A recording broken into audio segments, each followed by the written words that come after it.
It appeared Tyson Fury was going to fight Anthony Joshua in August to crown the newest undisputed heavyweight champion. Before an arbitrator ruled Fury had to fight Deontay Wilder by September 15th.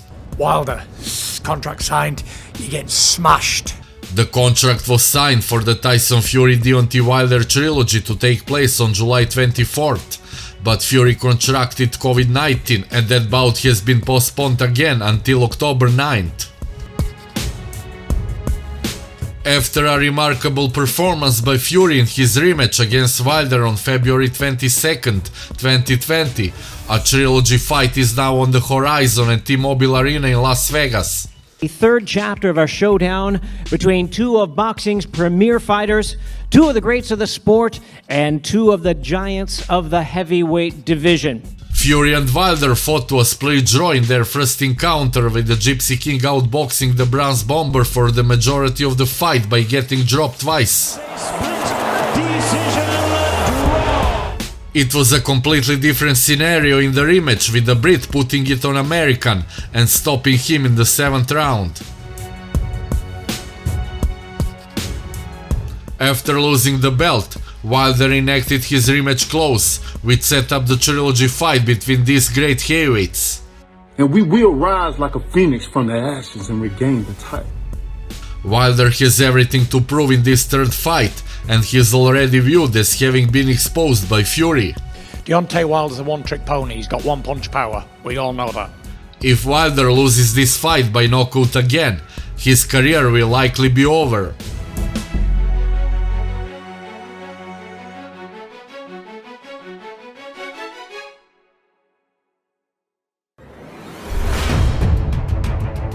The beauty of the second fight between the two men was that it was a 50-50 bout, albeit not in a technical sense.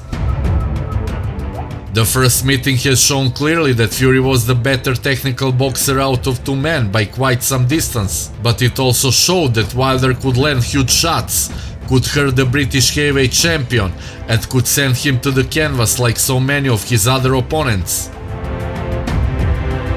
That left experts, pundits and bookmakers with a question to answer when picking out a winner. Do you go with Fury, who would seemingly have to fight the perfect fight for 36 minutes? Or would you go with Wilder, who possesses frightening punching power and needed just 1 second to land a huge punch that could end the contest or at least swing it in his favor? Fury fought the perfect fight, but he didn't need 36 minutes, and such was the blowout nature of the defeat. It is difficult to predict anything other than another victory for the new WBC champion when the two men do in fact go toe-to-toe for the third time. Wilder simply had not evolved during his time as champion, and that has hardly been helped by the shockingly poor standard of opposition he has faced. When he did face a decent boxer like Luis Ortiz, he struggled mightily before his devastating punching power came to his rescue, but they didn't bail him out against Fury. The Bronze Bomber later made the bizarre excuse that his entrance gear had sucked the energy out of him before the fight, and we sincerely hope that he was looking for headlines to hype the next rematch, because if he seriously believes that, there is no hope for him. Wilder wanted a rematch immediately, but that didn't happen, probably because deep down the Bronze Bomber knows he cannot beat the Gypsy King. Time has passed, and we thought that Wilder had crawled back under his rock, but surprisingly he came out of hibernation when Fury and Joshua had agreed to fight each other in Saudi Arabia.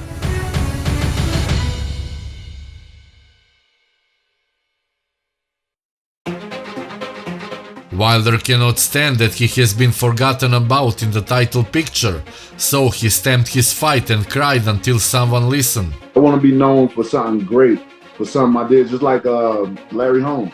He now gets his rematch. Wilder cannot be underestimated, and he will be looking for some sort of redemption when the pair fight it out. His ability to adapt his game plan in those contests stand him in good stead for another clash, and Fury will be hoping for a similar result. Wilder has shown he can put Fury on the floor, something he did twice in the first meeting between the two, but he will have to show a major upturn if he is to bounce back and win the third meeting. Deontay Wilder is training hard in the weight room to increase his strength ahead of his trilogy match with WBC heavyweight champion Tyson Fury on October 9th at the T-Mobile Arena in Las Vegas. Mark Brillant, who threw in the towel to end Wilder's previous defeat to Fury, has been dispensed with. Jay Diaz remains, but former opponent Scott is the new man in charge.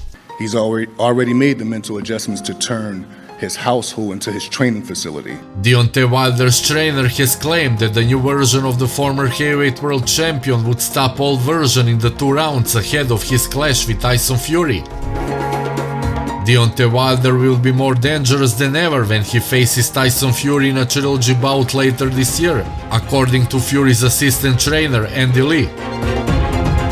Lee, a former world champion in his own right, joined up with Fury's coaching team that is led by Sugar Hill Stewart ahead of their rematch early last year, and was in the corner when the Gypsy King became world heavyweight champion once again.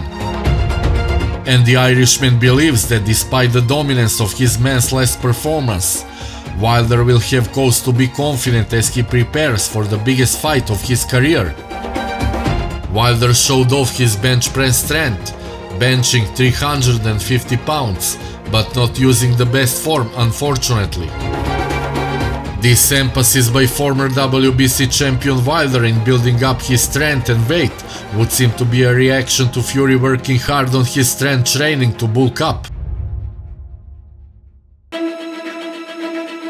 Before Fury came down with COVID-19 that forced the postponement of the July 24th fight with Wilder, he looked considerably thinner than the 273 pounds he weighed a year ago. Fury seems to pack on weight much easier than Wilder, and he knows how to use his size advantage. I'm trying to get up to 300 pounds for this fight because I'm looking for a big knockout straight away. For Wilder's fight last year against Fury, he bulked up to 231 pounds from the 212 pounds he weighed for his first contest against the Gypsy King in 2018. Wilder needs to make sure that all the weightlifting that he's doing for the trilogy with Fury doesn't slow him down, resulting in him being stationary.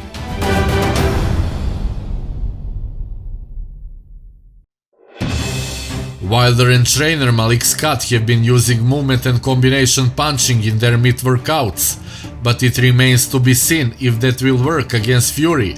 He's got to change. He's got to really listen to Malik and change his boxing style. Wilder needs good sparring partners who can copy Fury's fighting style, as it's not going to help him win if he's spending most of his time working out on the meets. Deontay is feeling good. When he's feeling good, he's even more dangerous. Wilder has got to be able to stop Fury from walking him down and using rough-out tactics the entire fight.